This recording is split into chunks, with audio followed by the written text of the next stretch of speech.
we talk about being successfully single. There's so many things that you can do to help push yourself out of your comfort zone. Do those things that feel uncomfortable, and you just might really like it. Last time we left off, we were talking a little bit about getting into our single life and what it was like to be alone. Although I think your story, you didn't stay single for very long, did you? I'm going to throw you right under the bus. This is not fair. Start airing out all your dirty laundry. I don't think I like this. No, no cut. Let's go. Let's hear it. Because you were single, well, not single, but before I met you, it had been 7 years since your divorce, right? Correct. So you had all these years of experiences to tell us about. This is right, Judge. Yeah. Well, you had mentioned a rebound, so that's what I want to hear about first. So talking about coming out of a divorce and, looking back and seeing how important it is to take some time, take enough time to get comfortable with being alone and by yourself. I learned that the hard way, I guess. I won't say the hard way, because every story is different. In my case, I did. I want to say entered into a semi-serious relationship soon after. How soon are we talking? Do you feel like you're in a deposition? Like months. Oh, wow. Okay. Yeah. Like months as in 3 or months as in 2? Longer? Well, I mean, so actually what it was a reconnection with somebody I had known years and years ago that I had grown up with. And this individual, I guess, simultaneously was going through their own marriage breakup. So there was this, I guess, reconnection in a sense that there was a familiarity, and there was this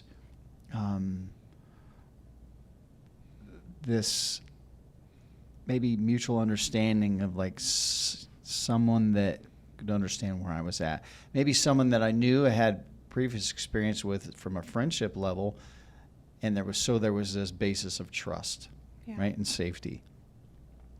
And it seems so combobulated even now as I think back that so it ended up as a confidant, sharing stories, sharing kind of where we're at, the pain, the issues with kids, and how you're working out a new paradigm, being a parent in a marriage that's everybody's in the same house, and it just morphed into a more of an emotional relationship. So I don't want to jump too far ahead, but looking back now, for me, that was probably the best person for me to go through that with, because there was a sense of, it wasn't like I went out and I started dating and I met this person and was starting this new chapter or this new everything. There was history. Yeah. And it allowed, we talk about medicine being like a bridge. Maybe this is metaphorically, it was like a bridge. Yeah. And I didn't necessarily see it then, but I definitely see it now. So I was really thankful for that individual. And how long did that relationship last?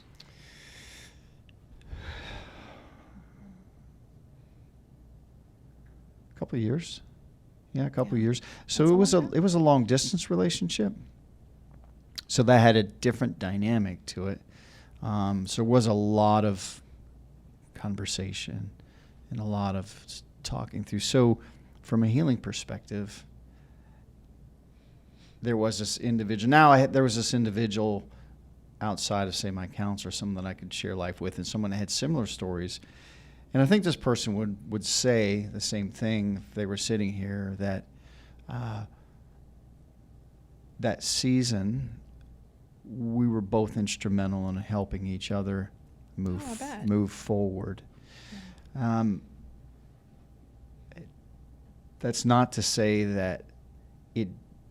So in some ways, it helped me heal and move forward and find some footing. But I would say also it maybe hindered my I was going to say, did it almost feel development. like, looking back, a distraction on you healing, like, within yourself? A distraction would be a good word, because the minute that you invite somebody else in, regardless of what the history is the minute so now you have to expend energy, and you're expending energy on another person, another relationship, and all of the things that come with a relationship. And that takes away from the energy you could be putting into yourself. But that's probably what you needed in that moment.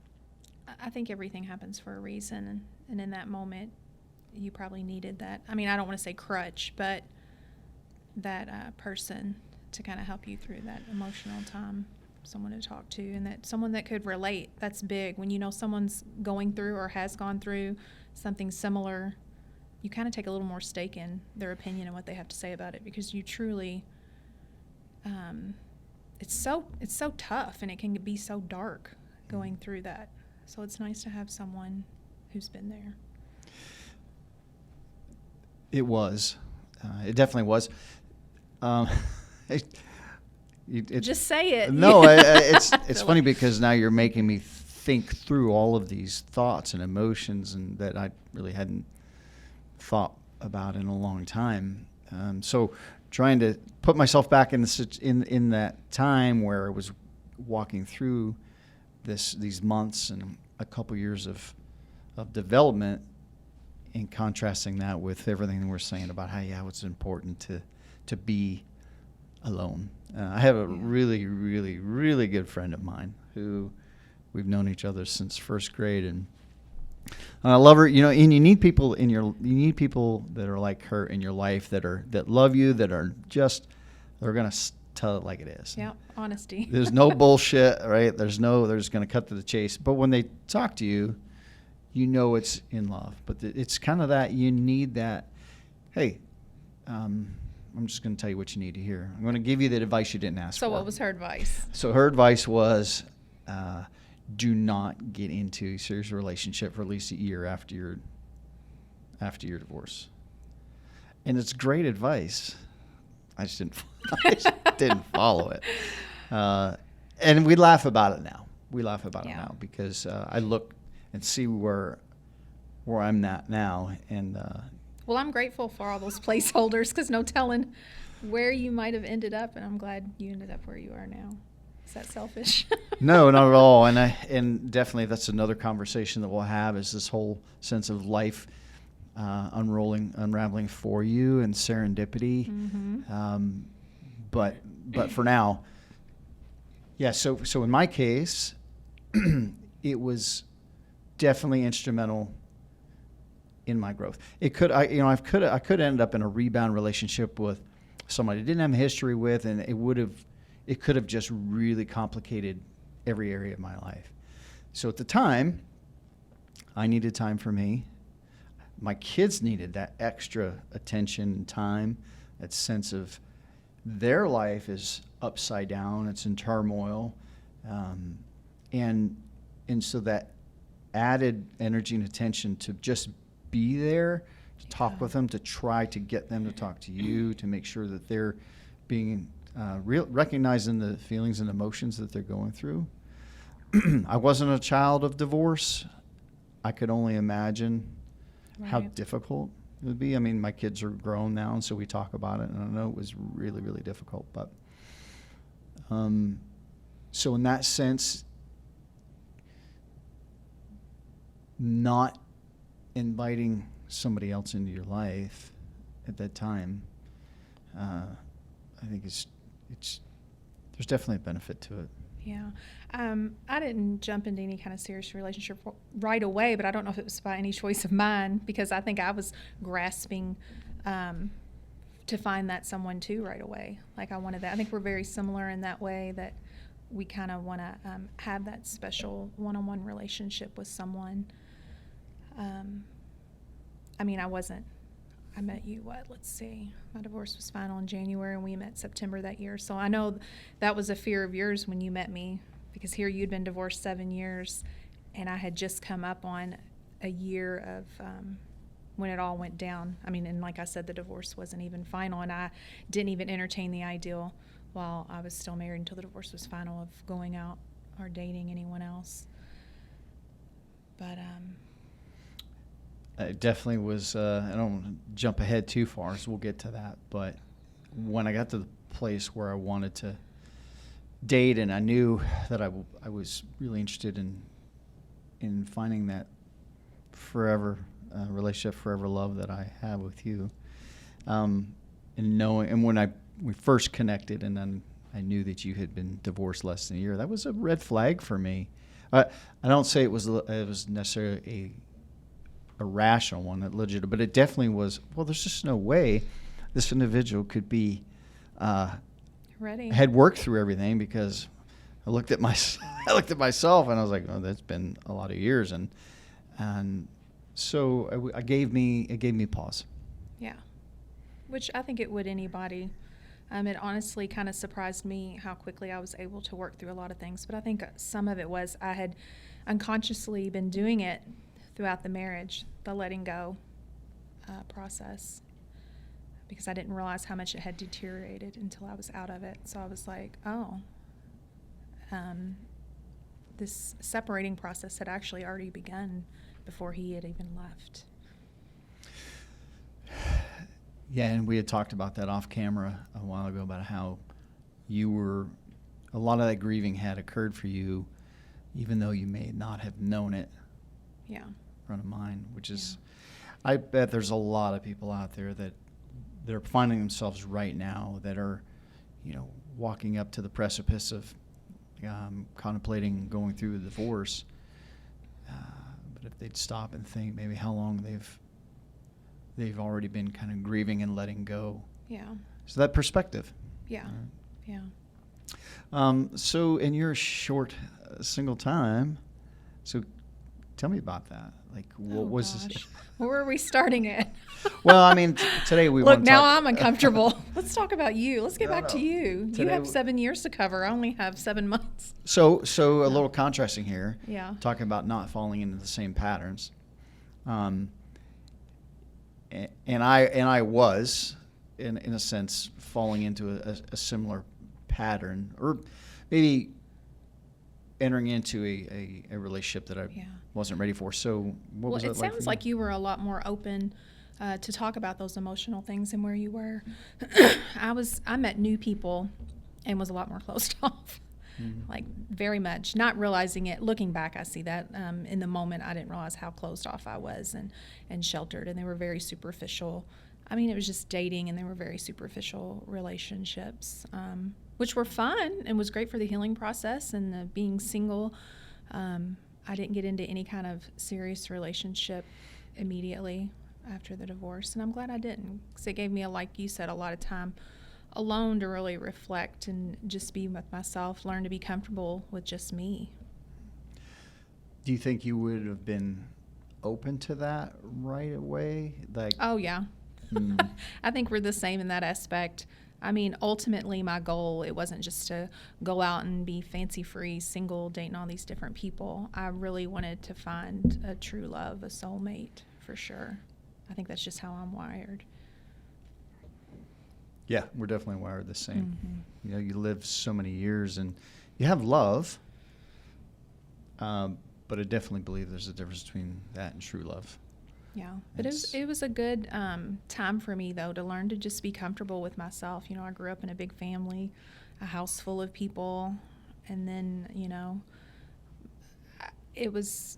I had a lot of growth in those quiet times, and so I'm grateful for them, that I wasn't kind of wrapped up immediately into another relationship, because it definitely is a distractor to a degree. So being being single and learning to be successfully single, like what you and I talk about is finding yourself single all of a sudden is one thing, but to be what I would define as successfully single, meaning, your life is full. You're happy with where you're at. Well, and I realized for the first time probably in my life that you can be truly happy alone and with yourself. I definitely had my moments still of grief and anger and the what could have been, what should have been, how you think your life was going to turn out. But truly, I was so much happier, and I had this light about me that even people noticed. They were like, man, you just radiate this like happiness and this light now. And I found that being single in that single time. Yeah, it really amazes me how rapid your transformation was that you shared with me, and maybe because I contrast it with how long drawn out mine was. I remember a couple instances that really began to show me that I was getting more comfortable in my own shoes, just being me without a significant other, because I am very relational, obviously. Yeah. One was, one of the biggest ones was I had decided that I love to travel, love to explore, and I said, you know what? I was in an area of my life and a time in my life where I had the ability to do this. I said, I'm going to go abroad and I'm going to travel. I'm going to go all by myself. Lucky duck. And I'm going to go all by myself. So I actually went to New Zealand, and I took a month. And in some ways it was within my comfort zone, but in other ways I was pushing myself outside of my comfort zone, because I do enjoy the companionship of friends, or certainly a more intimate relationship. So I'm not really sure I ever took that time, extended time, just to go and do something completely off the wall. And I didn't really plan it either. I planned a few things, obviously, how to get there. Which does not sound anything like you. I know, quite the planner. But I wanted to have the experience of just being spontaneous. And going to a different country, even though it was an English-speaking country, everything from driving on the other side of the road to completely not having any knowledge. It really tested me a lot of my limits of being myself, driving, meeting new people. But in some ways, it was like that was when it really kind of hit me. Like, oh, you know what? I can go and sit and talk to people as long as I want to about anything I want to. And I'm on a time frame, I'm not on somebody else's time frame. Just go and be me. And it was an amazingly amazing growth time for me. One of the most difficult things is going out and eating by yourself. No. Yeah, I've maybe done that a handful of times, and it is a little strange. Yeah, you don't have to go across the ocean to do that. Yeah. But go and sit in a fine dining restaurant sometime by yourself. Don't take your phone, and just sit down and see how comfortable you are with it, having a full hour-long meal. So we talk about being successfully single. There's so many things that you can do to help push yourself out of your comfort zone. Do those things that feel uncomfortable, and you just might really like it. Right. Whether it's going for a drive, go on a vacation by yourself, go rent an Airbnb and go stay somewhere by yourself, go out to eat by yourself, go take a walk, just things that you would normally do with somebody else, or people tend to make an activity. Yeah. It's like you're learning new things. Yeah. Well, like you have to find that happiness within yourself. You can't find it in a relationship. I mean, if you're not truly happy, you're not going to be happy in any relationship, no matter how perfect it is or seems to be. And that was something else I learned, that you really have to be happy within yourself.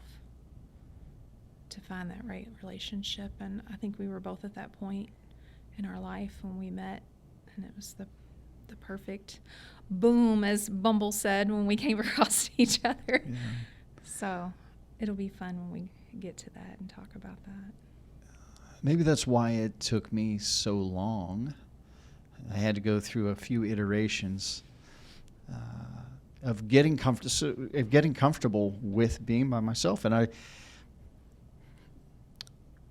can look back now and say that it didn't immediately happen for me. Yeah. So while I never really dated, so I was divorced for 7 years. I didn't really date, but I was in a couple on-again, off-again relationships. And I did see other people, but it wasn't, it was just different. So I totally lost my train of thought there, but there was this sense of, it was my slow progression of getting comfortable with myself. And I had to go through, unfortunately, I had to go through some more pain, some more emotional turmoil that resembled some of the turmoil I had in my marriage. I was repeating a lot of the same mistakes, trying to get, what's that old saying? Somebody said, Einstein said that the definition of insanity is trying the same thing over and over and getting the same result. So that was me, and I was doing this, but slowly I would course correct, and then I would course correct, and until I got to the place where I knew I wanted to be different, and I was learning to be more comfortable with myself. Well, at least you realized that none of those, you didn't jump back into a marriage so quickly, thankfully. And you learn through those experiences. I remember some of my friends at work, when I was telling them about you, and they were like, well, how long's he been divorced? And I said 7 years. And they were like, oh, then there's what's wrong with him then? There's got to be something wrong. There's a list of things wrong. My response was, well, he hadn't met me yet. So, but yeah, it's funny that people kind of get hung up on the timelines of things and how long healing should take, how long you should wait to get in another relationship. And everybody's truly on their own timeline. And I do believe in serendipity, and things happen when they're supposed to. And when the not so happy things happen, I think that's because there's a lesson to be learned. And I agree. Your ability to see just so much bigger than to see the bigger picture has always amazed me. But I completely agree with what you were saying before, and I know it's been said by so many people, but it is true that when you get used to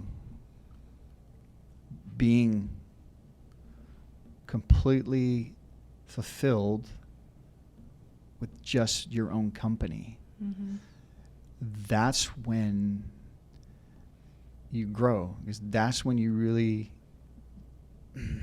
define your sense of identity. You define your likes, your dislikes, your boundaries, your everything. Maybe not completely, because life is fluid, but you get when you get a really good sense of who you are, you show up different. Yeah. You show up different in a job, you show up different in a friend group, and you certainly show up different in a relationship. And it goes back to what we were talking about before, was a strong relationship is two individuals who are confident in who they are, coming together to share their lives. And when you're able to enter into a relationship in that condition, I just think you set yourself up for success. I agree. So much more. Yeah. So if there was a takeaway or some takeaways that I would, if someone's asking me what some of those life learnings are, is one, this is probably the biggest one, is just be kind to yourself. Oh, absolutely. Be patient with yourself. Be gentle with yourself. I know that for me, I'm really good at beating myself up.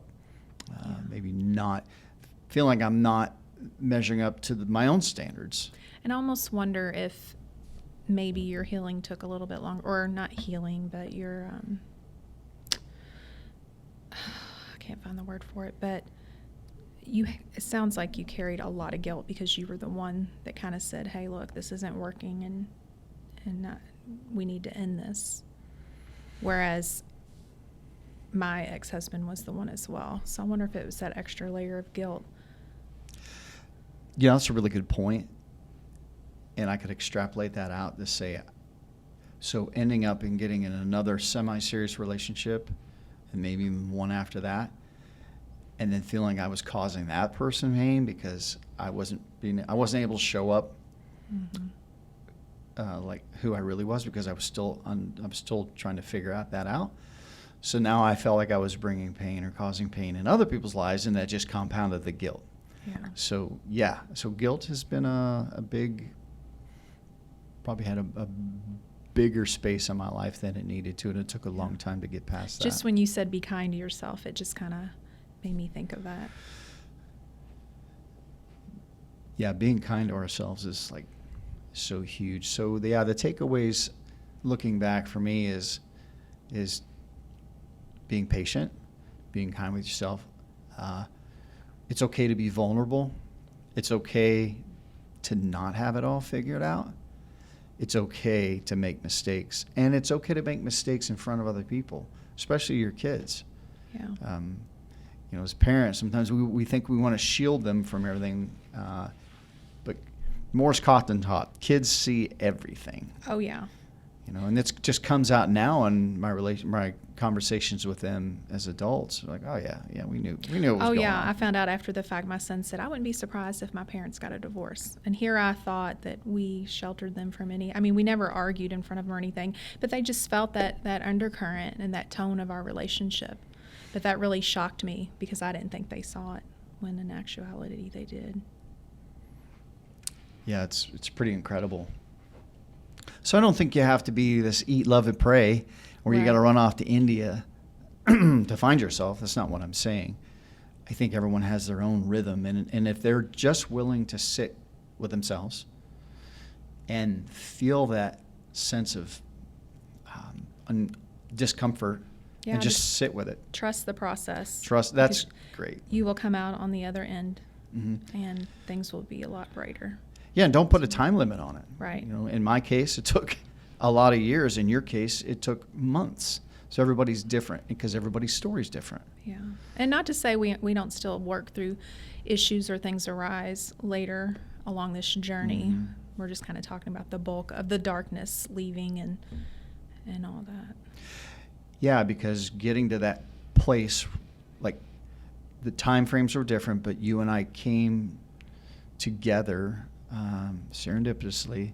The perfect time. Mm-hmm. And now, and we both entered into this relationship as two healthy, well-adjusted people who were ready for a relationship, confident in who they were, and we wanted to share our lives with each other. Not that I was looking for you to give me something I didn't have, or vice versa. Right. And that has been the platform, in my opinion, that has been the platform for us for the amazing growth and the life that we're living now. And that everyone else has it's available to everyone else as well. Yes. So this is good. I enjoy talking to you about things like this. Yes. I love you. I love you too.